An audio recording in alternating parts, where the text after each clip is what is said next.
Hello everyone, this is Sheba Joy. Welcome to my channel Zion Shekinah Official. Zion means uh, God's dwelling place, and Shekinah means glory of God. So today I want to talk about faith. In the Bible, it says that in Hebrews, Hebrews 11:1, it says, now faith is the substance of things hoped for, the evidence of things not seen. Faith is the substance of things hoped for and the evidence of things not seen. If we see the first line, now faith is the substance of things hoped for. What does it mean? When someone hopes and has faith, and but it's not yet come, and it is still not, performed or is seen, but they have the faith that it will accomplish. In the right standing, in God's will, in God's plan, when they have this kind of faith, it is going to definitely come to pass. It is definitely going to happen to the person if they have the faith. And faith is a very beautiful, I should say, ingredient of God. It's a beautiful replica of who actually God is, his character, and faith is the having, like, sometimes people say, I have the blind faith. Now why do they say that? Because faith is something that you haven't seen those things happening, but then you're hoping that they will happen. And we having that kind of faith in the will of God, in the right standing of God, these things, when we hope in faith, can get will get accomplished. Why? Because what happens when we have faith? When we have faith in the right standing before God and in the will of God, these things also incline, are things that we are trying to see come alive, to see that they're going to happen. They come in alignment with God's will too. So they are sure to happen. But on the other hand, if a person has, things hoping to hurt someone, harm someone, or do injustice to someone, those things will not come to pass, because God is never a God who will do injustice to the needy, to the poor, to the widows, to the orphans, and also just to anyone. And also, He doesn't connect with anything bad and wicked, so He's not inclined. So when people have hoping for to do the things that actually are not in the will of God, or they're not in the right standing before God, and they're hoping that these things will happen, or they're wanting and they're wishing that some things, some bad things should happen, that will never happen. Why? Because the thing is, in the first place, those things that you are hoping for are not connected with God's plan, and the things that you're hoping for is never inclined in God's will, and then the things that you're hoping for is for your selfish reasons and never anything before God's destiny for your life, or someone else's life, that you're hoping that those things should happen. So that is not going to happen. Faith is a positive word. Faith is a word that is given by God, and by faith we see things. And there's a whole chapter on faith, on in Hebrews, I think, where Abraham had faith, and so he had this. Now some of the things that I want to say here, what happens when we have faith in God? We accomplish what God's plan is for our lives, and also for what God has for our lives. So when that happens, we see God's hand in that. We see mighty revelations come to pass. We see the impossible being turned to possible.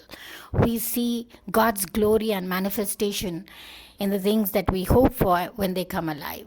So all these things happen when we have faith. Again, faith is not just seeing the things that you want them to happen, but also they should align in God's will, in God's way, and also be in the right standing with God. So only then your hoping and having faith in something can be accomplished. Otherwise, it is not going to happen. Now, God also has faith on us, it says in the Bible, and that's why He gives us talents to each one according to the thing that they can handle. He also has a plan and a destiny for people that He knows how they will function, how they will move into the unction of what He has for His people.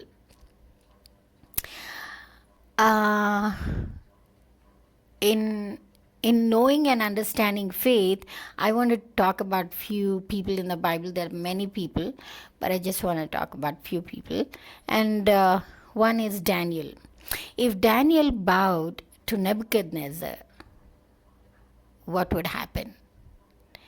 Right? No. So everything would have been turned upside down.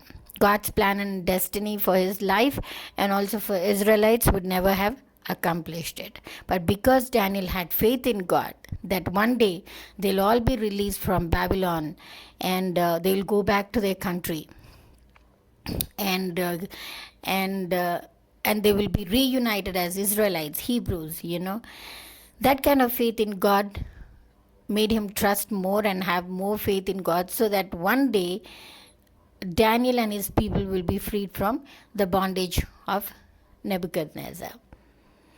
So it is an integral part when it comes to faith. When Daniel trusted in God, things came into existence.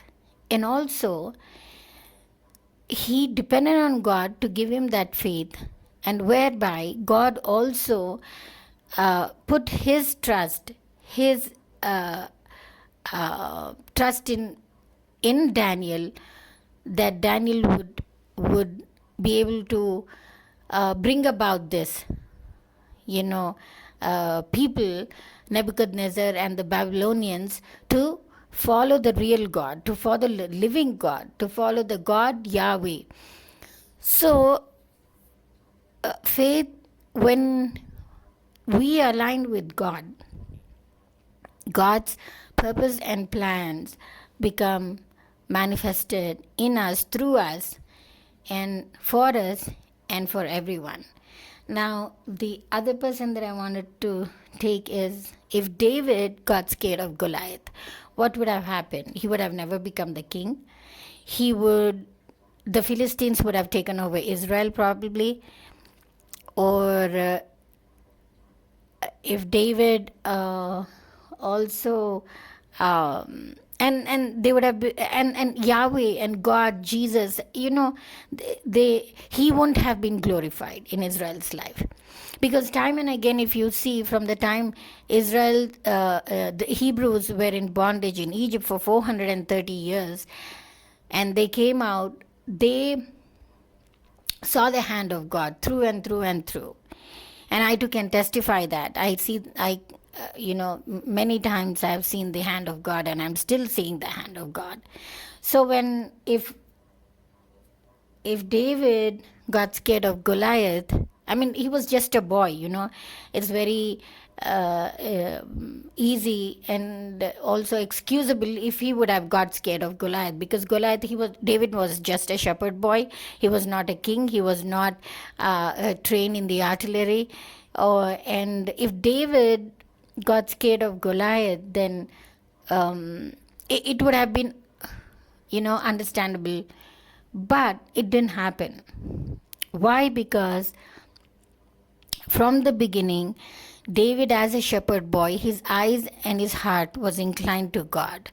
When he was taking care of the sheep, He sang hymns, he sang praises to God. He was very closely knit with God.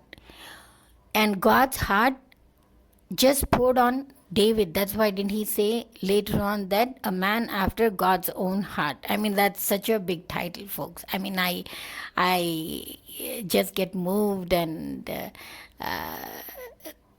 I just cannot understand like how even God like even said that to David, because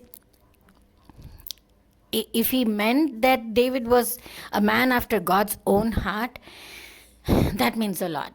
It's like David, God knew David's heart. David knew God's heart. It was that close and all that. And that kind of like heart is seen where there's where righteousness is involved, where cleanness is involved, where purity and holiness comes in. So all those factors come, and then God saw that. So God's spirit came on David, and David was able to kill Goliath. The third person is, if Esther didn't have the courage to face the king. Esther was made to free her people from Xerxes. So he was a Persian king. They were still under bondage under the Persian king Xerxes. And if you see in Esther how how Haman wanted to kill all the Jews. So Esther was pushed into the place where she had to be obedient to God, not knowing what would happen, because this is very crucial. A woman going in front of a king when not asked or called for is very, very crucial at that time. And because of this very one reason, Xerxes, the Persian king, he divorces his first wife, Vashishti. So Esther had to make this bold declaration of going before the Lord, because before Xerxes, and she did. The only way that she could do was have faith in God.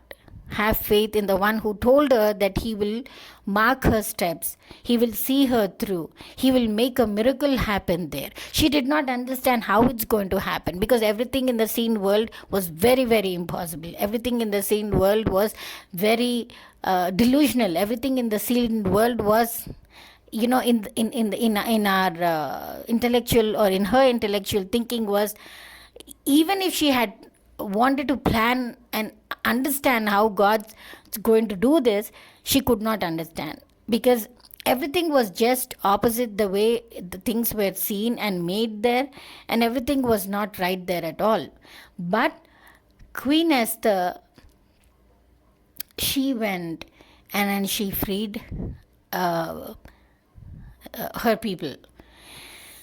And one thing that Mordecai tells her is, when she gets really scared, because naturally any human person would have got very scared to do this kind of thing, because ultimately they will they would have their own repercussions. But Mordecai, her uncle, says, if you are not going to stand up for the Jews, if you're not going to stand for the right cause, God is going to raise somebody else. Why did he say that? Now, this is very, very important for us to understand, because whatever God's plan is, whatever God's will is, whatever God wants to do on this earth with people and with his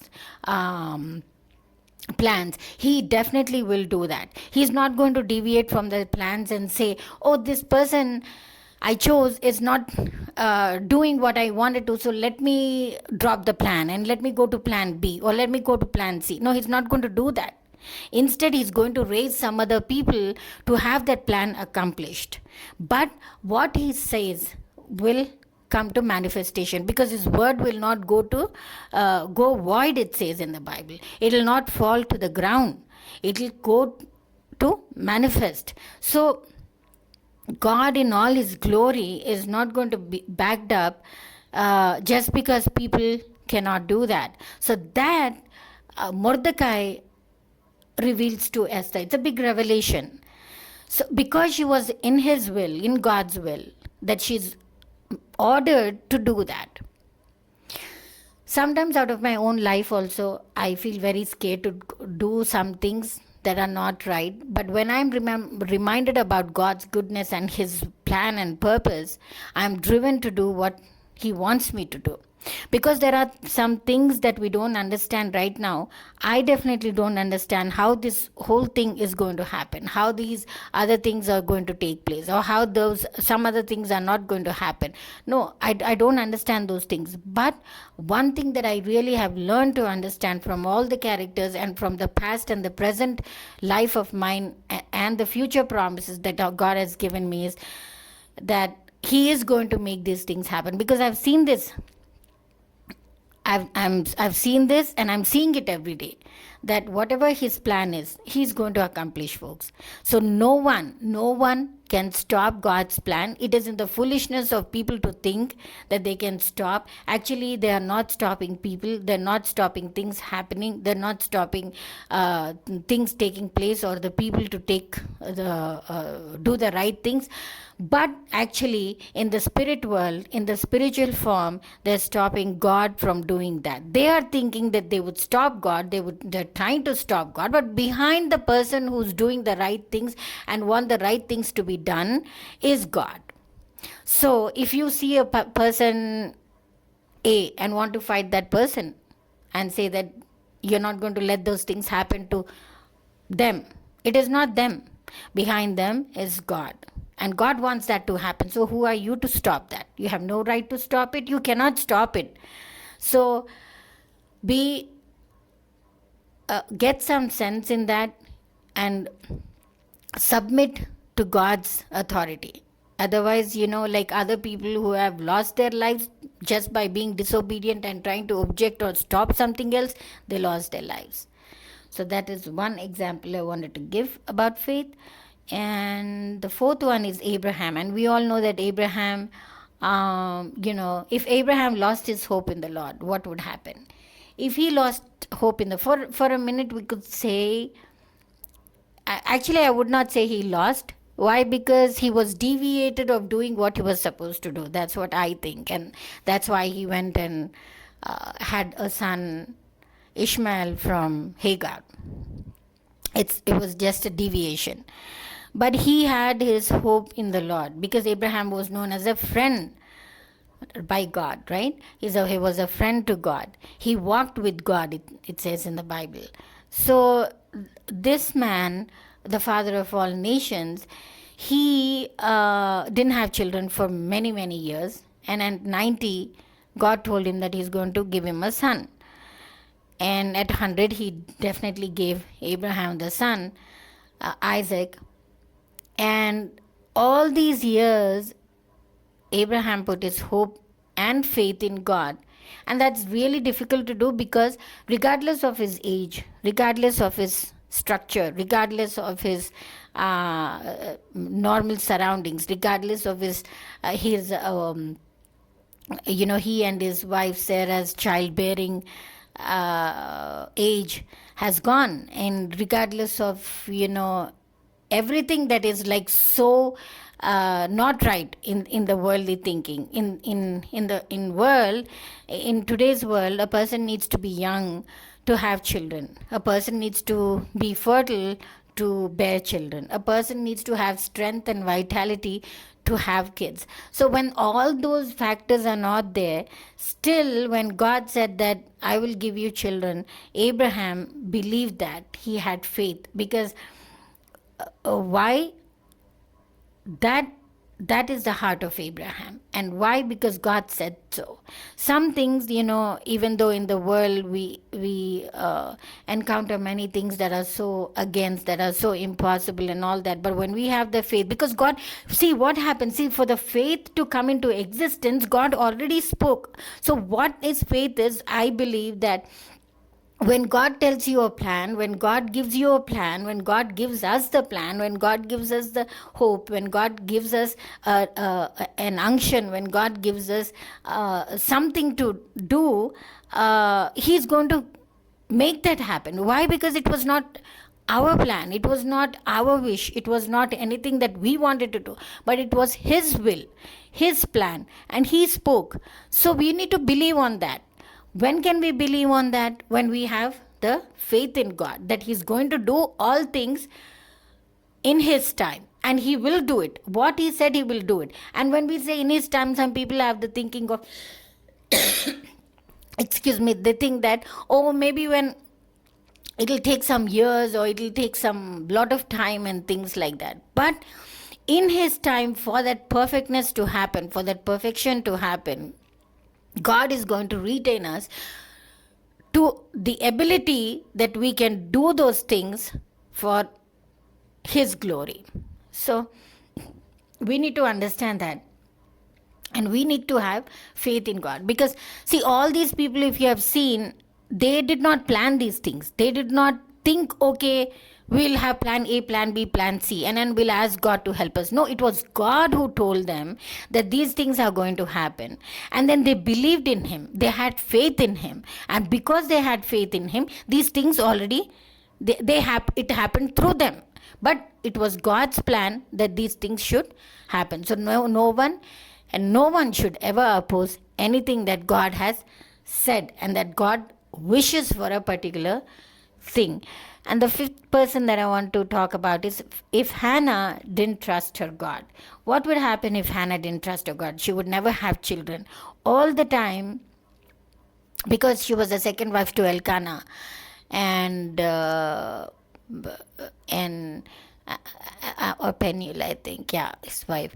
So because she didn't have children for so many years, she kept hoping in the Lord. Why? Because in her spirit, God told her that she is going to become the mother, that she's going to be blessed. So she kept waiting. She kept asking God. She kept knowing His will in her spirit. She kept knowing His plan in her spirit. She kept knowing that the promise will surely come to pass in her spirit. And so she had faith. She did not in any way decide or think, what if he never, does these things? It's getting past time. It's getting more time. It's not happening in the time that I want it to happen. And already her husband's first wife, children, they have become so many. They've become well in age. All those things could have come to Hannah's mind. Maybe they did. Probably they did. But at the same time, she covered all of them under the blanket. She covered all of them under like no value for it. But she looked forward to what God said, and God accomplished that dream. God accomplished His plan and Hannah's dream in her life. And we looked at Daniel, David, Esther, Abraham, Hannah, and then I want to talk about Deborah. Yes. So if Deborah also was asked to go and fight against these people, and if Deborah went back on not fighting for Israel, what would have happened? They would have lost the battle. Being a woman, she could have said no. Being a woman, she could have given excuses. But when God spoke and said that she needs to go into the battle to fight and save the Israelites, she did that. So also this another lady by name Jael, who killed the wicked Sisera. Why? Because he was a Canaanite, and he was a wicked leader of the Canaanites, and he was killing so many Israelites, and there was a lot of bloodshed that was happening in that war. So he goes into her tent, and look at that, a wicked man going into the tent of a Hebrew. Can that really happen when the war is going on? No, it can't, but it was the plan of God. And see how God beautifully brings the enemies under your subjection, enemies under your power, and under His power, and under your subjection, enemies under your power too. Because the thing is, when it displeased God, God never keeps quiet, folks. When something displeases God, when something hurts God, when something is not right in His eyes, He doesn't keep quiet. For us, For the people who are hoping in the Lord, it might seem little long, or it might seem like when, how, but, and for the wicked it might seem like he will never do it, he can't do that, he may not do it, why will he do it, if he does, who cares? So these kind of like demonic possessions that they have, wicked ways of thinking that they have, the vulgarity that they have in, underestimating God's plan, will only bring dooms day on them, will only bring death to them, because God is not going to keep quiet about any injustice happening to his people, and especially for the ones he hoped for, and especially these people are the ones that he has already planned and gave an unction and gave a plan and has a purpose for them in their lives, so that his name will be glorified. That we need to understand. So we cannot, it's not the person ABC that you're trying to hurt, it's not the person ABC that you're trying to go against, it's not the person at all. It is God that you're going against, and I'm seriously warning you, do not go against God, because you will not win. You will not win whatsoever, whether you believe it or not. So this is one thing that we need to learn, that when we see an anointed person, when we want to go against an anointed person, when we want to go against an innocent person, when we want to go against people who are in the right standing with God, don't touch them. Be very careful. Be very careful of what your actions are, because ultimately that will only backfire you and bring you death and destruction, and his judgment and vengeance will surely fall on you. Because look at all these people that think. And of course, I have heard other people also say, other religions people, who say that they're going to reap the consequences right in this life. If someone is going to be bad or do bad to others who are innocent, they're going to reap consequences, and it is going to come, because this is like Kalyug Kalam, they're saying. So they have this notion too. And how much more should we have as Christians? Because Christians have, from the beginning of history, from the beginning of mankind, from the birth of mankind, we have seen God's love and his wrath too. We have seen God's purpose and his judgment too. We have seen God's vengeance and his correction too. So we need to be very careful in dealing with God. So we cannot, keep ignoring the signs. And that's very important, that I want to, tell. The last person, and one more person that is coming to my mind is Gideon too. Gideon was a very, very timid man, and he didn't want to go for war. And what does God call him? Mighty man of valor. And look at that title. And he was a coward, actually. He couldn't even, raise a stick to beat other people, I think. He was that coward. And when God calls him a mighty man of valor, why? Because like I said before, God speaks first into people's lives. And then we have to obey that plan and purpose that he has. And when we do that, not only we bring glory to his name, but also the things that he planned and purposed on this earth will come to accomplishment, will come to manifestation. So that is how faith works, that is how God works, that is how he is glorified in all the earth. So Gideon fights many wars, and he kills all the Amalekites and Hittites, Hivites, Jebusites, and all those people who are against Israelites, and then he brings victory.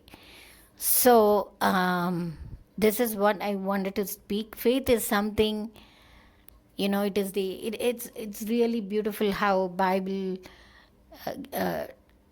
tells us that it is in Hebrews 11:1 that faith is the substance of things hoped for, the evidence of things not seen. See, substance of things hoped for. We're hoping. When God speaks, you do this, Sheba, for example. You do this, Sheba. This is what I'm going to give you. This is what my plan is. These are the things that He has given me, and so I'm going to hope in that.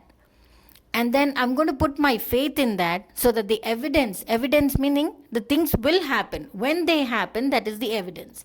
So when I see those things happening, it means my faith has manifested. It means the evidence of things were seen. It means the things that he already spoke came into existence. And so not only me, but everyone could see that.